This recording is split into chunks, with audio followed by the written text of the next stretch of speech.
다 함께 성경 봉독하겠습니다. 로마서 7장 14절로 25절 말씀입니다. 우리가 율법은 신령한 줄 알거니와 나는 육신에 속하여 죄 아래에 팔렸도다. 내가 행하는 것을 내가 알지 못하노니 곧 내가 원하는 것은 행하지 아니하고 도리어 미워하는 것을 행함이라. 만일 내가 원하지 아니하는 그것을 행하면 내가 이로써 율법이 선한 것을 시인하노니 이제는 그것을 행하는 자가 내가 아니요 내 속에 거하는 죄니라. 내 속 곧 내 육신에 선한 것이 거하지 아니하는 줄을 아노니 원함은 내게 있으나 선을 행하는 것은 없노라. 내가 원하는 바 선은 행하지 아니하고 도리어 원하지 아니하는 바 악을 행하는도다. 만일 내가 원하지 아니하는 그것을 하면 이를 행하는 자는 내가 아니요 내 속에 거하는 죄니라. 그러므로 내가 한 법을 깨달았노니 곧 선을 행하기 원하는 나에게 악이 함께 있는 것이로다. 내 속사람으로는 하나님의 법을 즐거워하되 내 지체 속에서 한 다른 법이 내 마음의 법과 싸워 내 지체 속에 있는 죄의 법으로 나를 사로잡는 것을 보는도다. 오라, 나는 공고한 사람이로다. 이 사망의 몸에서 누가 나를 건져내랴. 우리 주 예수 그리스도로 말미암아 하나님께 감사하리로다. 그런즉 내 자신이 마음으로는 하나님의 법을, 육신으로는 죄의 법을 섬기노라. 아멘. 오늘은 로마서 강의 26번째 시간입니다. 로마서 7장 7절부터 13절 말씀은 2023년 5월에서 6월에 두 번에 걸쳐서 나누었던 율법 도대체는 누구니 설교에서 다루었기 때문에 이번에는 그냥 넘어가겠습니다. 이 부분을 다시 듣고 싶은 분은 유튜브에서 볼 수 있습니다. 오늘은 그 다음 문단을 본문으로 해서 오라 나는 권고한 사람이로다라는 제목으로 말씀을 나누고자 합니다. 로마서 7장 14절 말씀입니다. 우리가 율법은 신령한 줄 알거니와 나는 육신에 속하여 죄 아래에 팔렸도다. 이 구절에는 언뜻 이해하기 어려운 부분이 있습니다. 나는 육신에 속하여 죄 아래 팔렸도다. 우리가 지금까지 로마서에서 배운 내용과 상충하는 것 같습니다. 우리는 예수님을 믿음으로 죄에 대해서 죽었습니다. 예수님과 연합해서 죄에 대해서 죽었습니다. 그런데 이 구절에서는 도대체 왜 우리가 죄 아래 팔린 몸이라고 말하고 있겠습니까?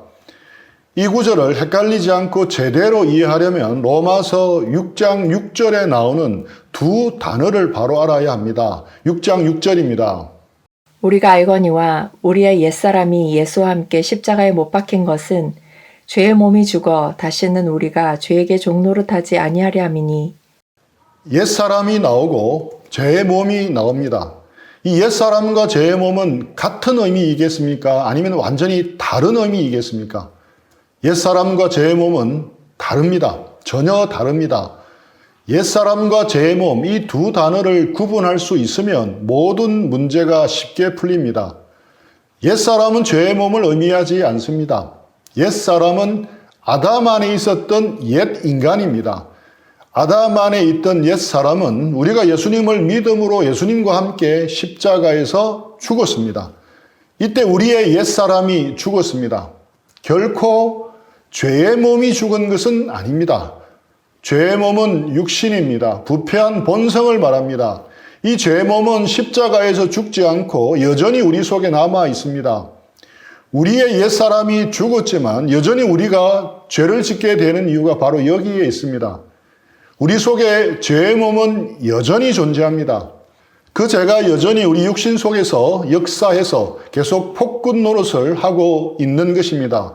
로마서 7장 15절에서 17절 말씀입니다. 내가 행하는 것을 내가 알지 못하노니 곧 내가 원하는 것은 행하지 아니하고 도리어 미워하는 것을 행함이라. 만일 내가 원하지 아니하는 그것을 행하면 내가 이로써 율법이 선한 것을 시인하노니 이제는 그것을 행하는 자가 내가 아니요 내 속에 거하는 죄니라. 우리는 스스로 해서는 안 되는 줄 알면서 여전히 죄를 짓는 것을 봅니다. 분명 율법 자체는 선하지만 내 속에 있는 죄가 나를 이끌어가는 것입니다. 바울은 이것을 반복해서 말하고 있습니다. 로마서 7장 18절에서 20절입니다. 내 속 곧 내 육신에 선한 것이 거하지 아니하는 줄을 아노니 원함은 내게 있으나 선을 행하는 것은 없노라. 내가 원하는 바 선은 행하지 아니하고 도리어 원하지 아니하는 바 악을 행하는도다. 만일 내가 원하지 아니하는 그것을 하면 이를 행하는 자는 내가 아니요 내 속에 거하는 죄니라. 이 내용을 단 두 가지로 요약할 수 있습니다. 원함은 선하지만 실제로 행동은 악하다는 것입니다. 그리고 그 원인은 내 속에 거하는 죄 때문이라는 것입니다. 원함은 선하지만 실제 행동은 악합니다. 율법을 지키고자 하는 마음은 분명히 있는데 문제는 제대로 지킬 능력이 없다는 데 있습니다. 21절입니다. 그러므로 내가 한 법을 깨달았노니 곧 선을 행하기 원하는 나에게 악이 함께 있는 것이로다. 그러면서 자기 몸 속에, 육신 속에 강력하게 역사하는 죄가 있다는 것을 비로소 깨닫게 되는 것입니다. 22절, 23절입니다. 내 속사람으로는 하나님의 법을 즐거워하되 내 지체 속에서 한 다른 법이 내 마음의 법과 싸워 내 지체 속에 있는 죄의 법으로 나를 사로잡는 것을 보는도다. 내 속사람은 하나님의 말씀을 즐거워하고 하나님의 말씀대로 살고 싶지만 실제로는 죄의 법에 포로가 되어서 꼼짝없이 죄를 짓고 있는 자신을 발견하게 된다는 것입니다.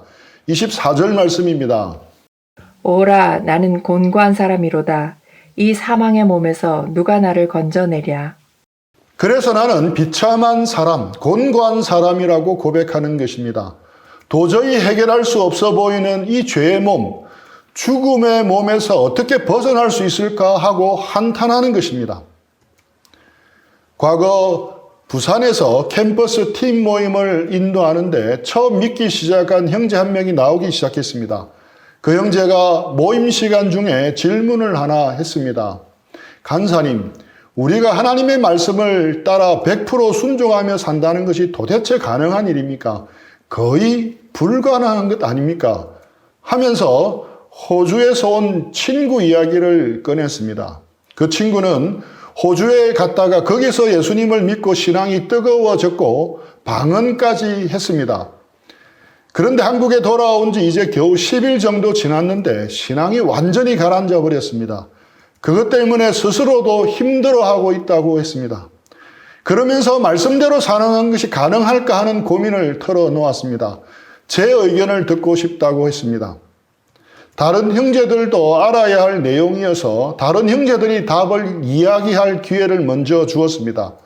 생각 외로 형제들이 나름 답을 잘해 주었습니다. 그래서 형제들이 말해준 답을 정리하면서 몇 가지를 짚어 주었습니다. 우리가 하나님의 말씀을 따라 100% 순종하며 산다는 것은 도대체 가능한 일입니까? 우리 형제들은 이런 질문에 어떻게 답을 해 주겠습니까? 저는 그 형제 상황에 대해서 좀 알고 있었기에 그 형제의 질문의 의도를 이해할 수 있었습니다. 이 형제는 예수님 믿기 전에 시간 나면 밤마다 클럽에 나가던 친구였습니다. 그러다가 예수님을 믿게 되었고 아직 담배는 끊지 못했지만 나름 자기의 삶을 바꾸어 보려고 애를 많이 쓰고 있는 형제였습니다. 이 형제가 예수님 믿고 나니까 처음에는 너무 좋았습니다. 하나님의 말씀이 너무 놀랍고 말씀대로 살면 잘 살 수 있을 것 같아서 너무 좋았습니다. 아주 신이 났습니다. 이제 하나님 안에서 모든 것을 할 수 있을 것 같았습니다. 하나님 믿는 신앙에 대해서도 자신감이 생겼습니다. 잘 믿을 수 있을 것 같았습니다. 그런데 몇 개월 해보니까 자꾸 벽에 부딪히기 시작했습니다. 이전에 자신의 옛 모습, 제 습관들이 너무 쉽게 드러나고 다시 믿기 전의 모습으로 돌아가는 자신을 발견하기 시작했습니다. 하나님의 말씀대로 사는 것이 신나고 좋은 줄 알았는데 막상 해보니 너무 어렵다는 것을 실감하고 고민하고 있었던 상황이었습니다. 친구의 이야기이지만 사실은 자신이 가진 질문이었습니다. 먼저 칭찬과 격려를 해 주었습니다. 형제가 지금 하고 있는 고민과 갈등은 아주 정상적이며 건강하다고 이야기해 주었습니다. 예수님을 믿는 신앙의 여정에서 꼭 있어야 하는 것이라고 말해 주었습니다. 하지만 꼭 넘어야 할 허들이라고도 말해 주었습니다. 이 허들을 넘으면 다음 단계로 나가고 차츰차츰 주 안에서 자유함을 더욱더 느낄 수 있을 것이라고 이야기해 주었습니다. 그런데 너무도 많은 사람들이 첫 번째 허들을 넘기지 못하고 주저앉은 경우도 많다고 이야기해 주었습니다. 그리고 질문에 구체적으로 답을 해 주었습니다. 오늘 본문인 로마서 7장 18절에서 25절을 펴서 같이 읽었습니다. 그리고 흰개, 검은개 예화를 해 주었습니다. 이전에 예수님 믿기 전에 우리 마음에는 검은개밖에 없었습니다. 그러나 우리가 예수님을 믿을 때 우리에게는 흰개가 들어왔습니다. 검은개는 그동안 20년 넘도록 왕성한 식욕으로 아주 힘이 넘치고 강했습니다. 하지만 흰개는 그렇지 못했습니다. 처음에는 흰개와 검은개가 싸우면 반드시 검은개가 이겼습니다. 불을 보듯 명확했습니다. 그런데 어느 순간부터 흰개가 이기기 시작했습니다. 그 비결은 너무 간단했습니다. 검은개가 좋아하는 먹이는 주지 않고 굶깁니다. 대신 흰개가 좋아하는 먹이를 풍성히 줍니다. 시간이 지나자 검은개는 갈수록 여위어가고 병든 것처럼 쭈그러듭니다. 하지만 흰개는 점점 왕성한 성장과 힘을 드러냅니다. 그래서 자연히 검은개와 흰개의 싸움에서 흰개가 이기게 되는 것입니다.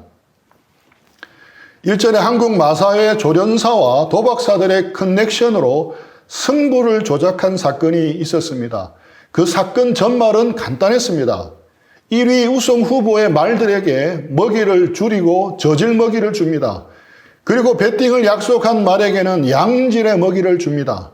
겉으로는 당장 표가 나지 않는 것 같지만 막상 전력 질주를 해야 하는 경마 경주 때는 달랐습니다. 경마 경주 대회를 마치면 말들은 15 내지 20kg의 체중이 빠질 정도로 전력 질주를 한다고 합니다.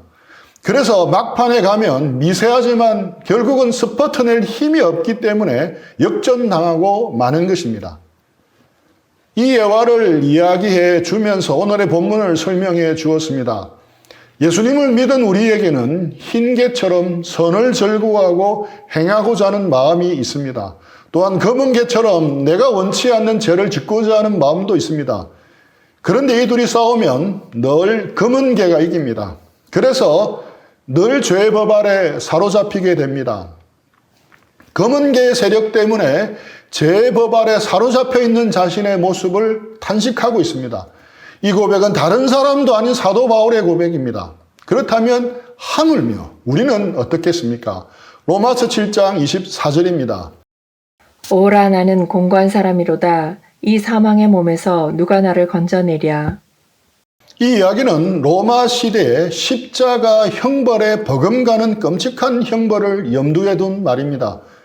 제수를 죽은 지 얼마 되지 않은 송장과 묵습니다. 얼굴은 얼굴과 맞대고 몸은 몸과 맞대고 코는 코, 입은 입대로 맞대고 전혀 움직이지 못하도록 밧줄로 꽁꽁 동여맵니다. 그리고 어두운 동굴 안에 던져버립니다.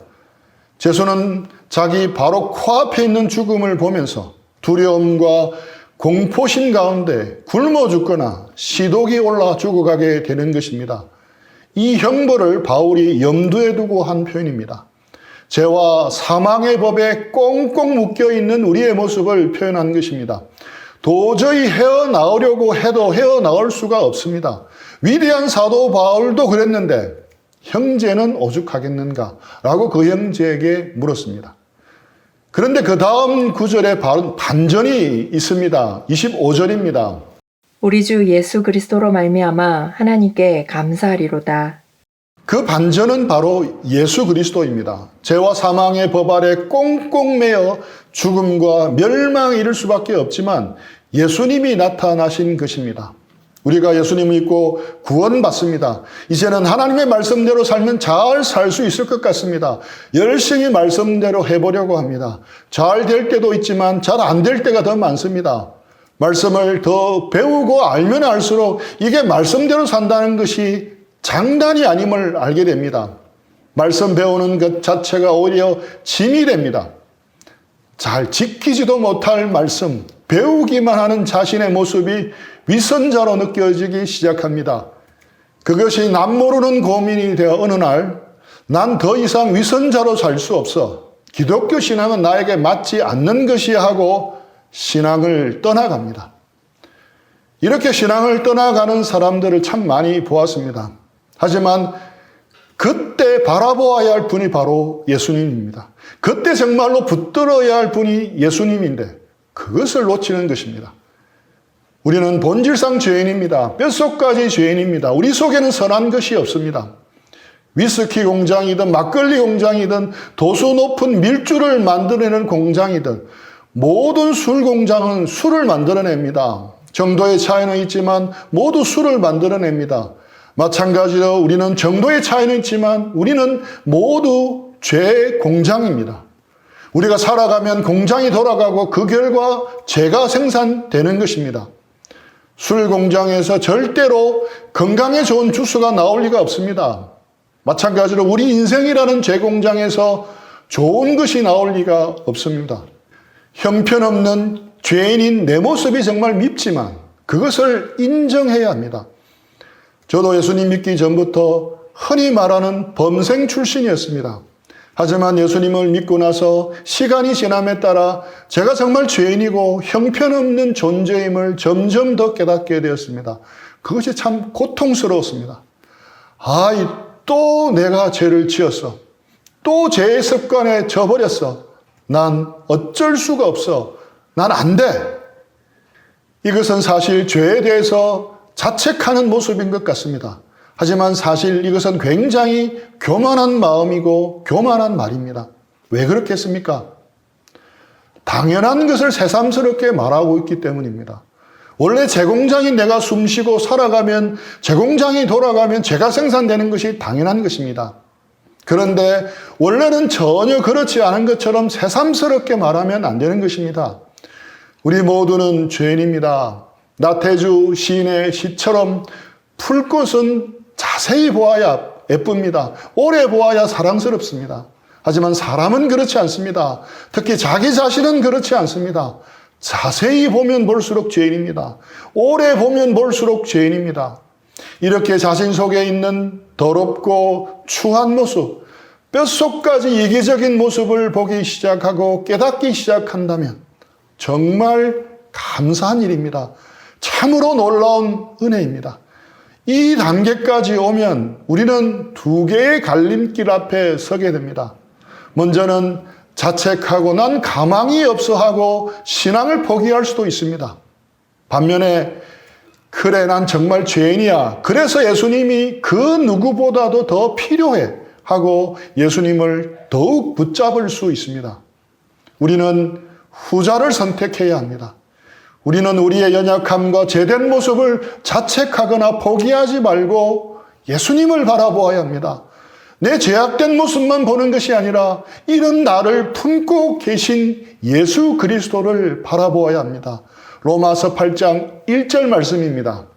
그러므로 이제 그리스도 예수 안에 있는 자에게는 결코 정죄함이 없나니 예수님 안에는 결코 정죄함이 없습니다. 완전한 제물이 되어 주셔서 완전하고 영원한 속죄를 드려주셨기 때문에 결코 정죄함이 없습니다. 그래서 예수님 바라보면 더 이상 자신을 정죄하지 않고 오히려 감사할 수 있습니다. 이런 형편없는 나를 위해서 십자가의 속죄 제물이 되어 대신 죽으신 예수님 감사합니다. 이런 나를 값없이 하나님의 자녀 삼아주신 예수님 감사합니다. 나는 아무런 자격이 없지만 오직 예수님의 보혈로 나를 깨끗하게 씻어 주셔서 감사합니다. 이렇게 오히려 감사할 수 있게 되는 것입니다.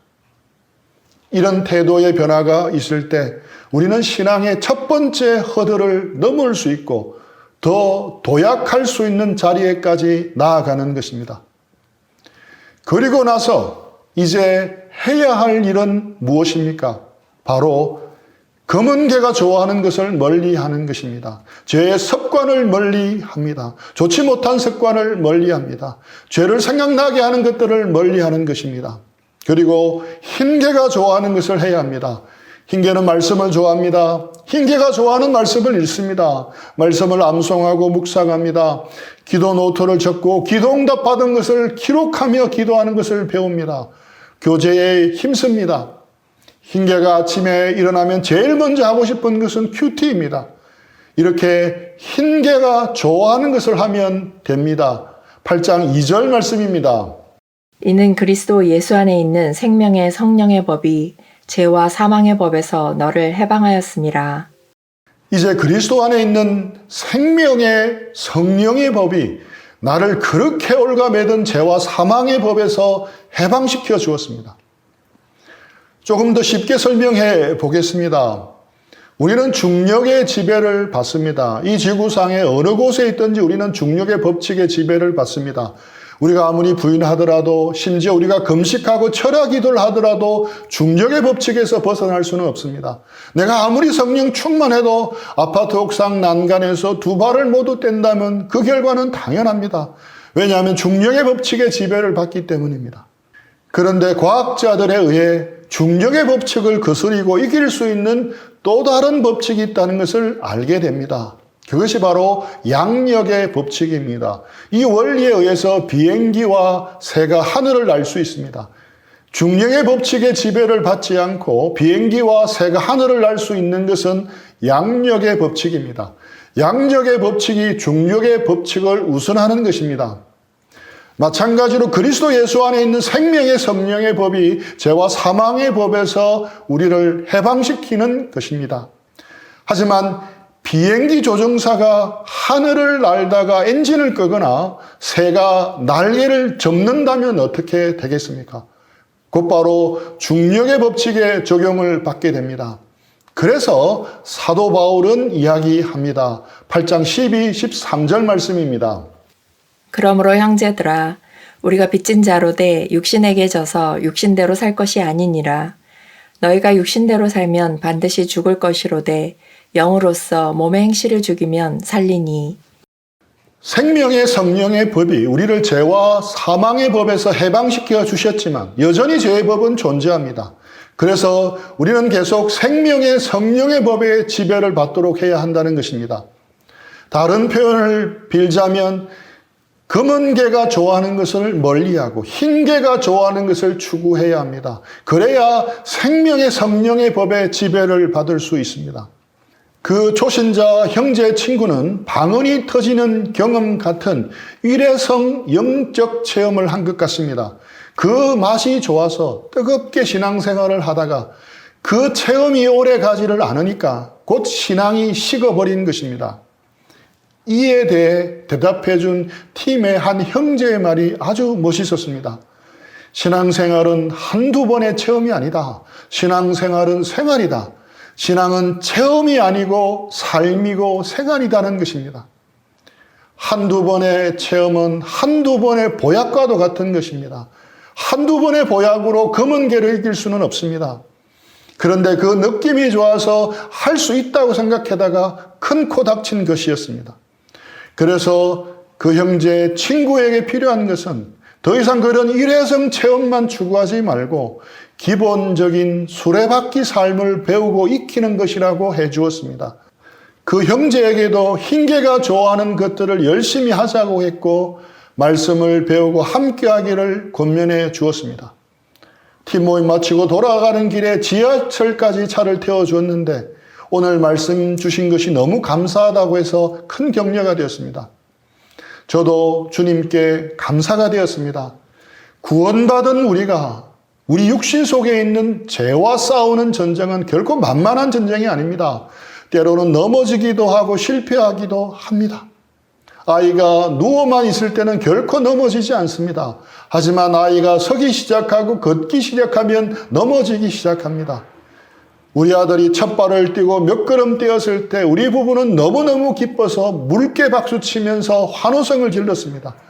우리가 소리를 질러서 오히려 대영이가 놀랄 정도였습니다. 아이가 걸음마를 떼기 시작할 때 부모는 여기 좀 보세요. 우리 아이가 넘어졌어요 라고 결코 말하지 않습니다. 얼른 여기 보세요. 우리 아이가 걷는 것 좀 보세요 라고 외칩니다.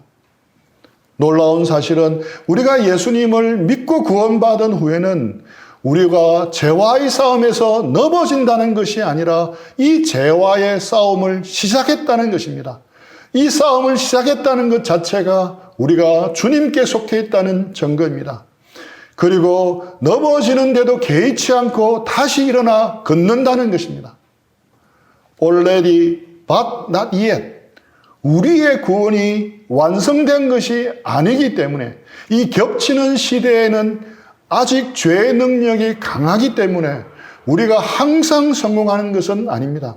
하지만 분명 지는 것은 비정상적이고 이기는 것이 정상이라는 것을 알아야 합니다.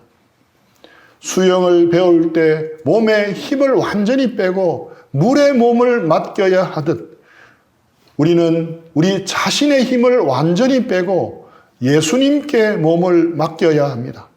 자기 의, 자기 공로, 자기 자랑 다 내려놓고 힘을 완전히 빼고 주님만 바라볼 수 있어야 합니다. 그런 사람에게 놀라운 반전이 있습니다. 오라 나는 곤고한 사람이로다. 이 사막의 몸에서 누가 나를 건져내라. 여기서 멈추는 것이 아닙니다.